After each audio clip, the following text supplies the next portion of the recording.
करत करत अभ्यास के जड़मती होत सुजान, रसरी यावत जात सिल पर परत निशान।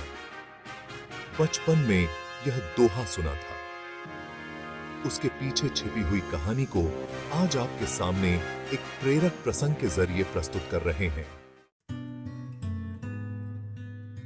प्राचीन काल में एक वरदराज नाम का शिष्य हुआ। वह गुरुकुल में रहता तो था विद्या प्राप्ति के लिए, पर विद्या तो शायद उससे रूठी हुई थी। उसे ना कुछ याद होता और ना ही कुछ समझ में आता था। अब तो साथी बच्चे भी उसे चिढ़ाते रहते थे और उसे वरदाजे वैला का राजा कहकर बुलाते थे। यूं ही 12 साल आश्रम में उसके व्यर्थ में बीत गए। उसका किशोरावस्था खत्म होकर युवावस्था भी गया।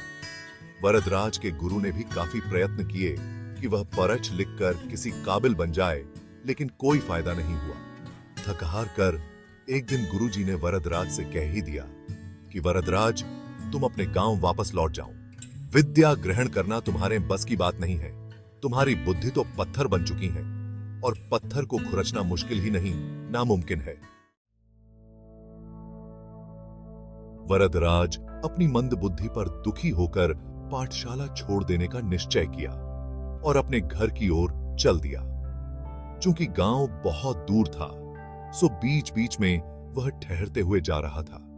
इसी क्रम में वह एक गांव में एक कुएं के पास बैठकर सुस्ताने लगा। वहां सहसा उसका ध्यान कुएं पर लगे पत्थर पर पड़े गहरे निशान पर पड़ी,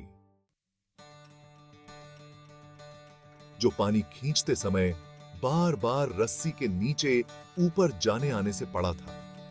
यह देखकर वह गंभीरतापूर्वक सोचने लगा कि जब बार बार इस रगड़ रूपी अभ्यास के कारण इस कुएं के कठोर पत्थर पर निशान पड़ सकता है, तो कोई कारण नहीं कि मेरी मोटी बुद्धि निश्चय पूर्वक मेहनत करने से सही काम न करने लगे।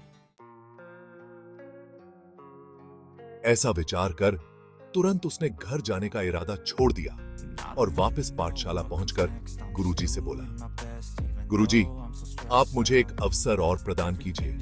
मैं इस बार अपने अभ्यास से अपनी पत्थर बुद्धि पर निशान बनाकर दिखाऊंगा।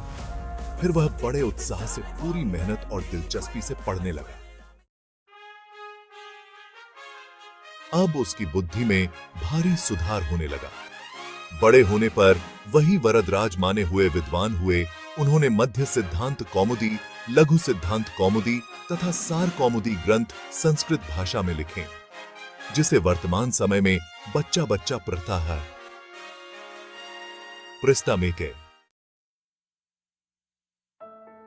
शिक्षा प्रिय बच्चों, अभ्यास से हर कार्य सिद्ध हो जाता है। कोई भी मनुष्य बचपन से ही किसी कार्य में पारंगत पैदा नहीं होता है। बार बार अभ्यास और प्रयत्न के आधार पर किसी भी क्षेत्र में कुशल बना जा सकता है।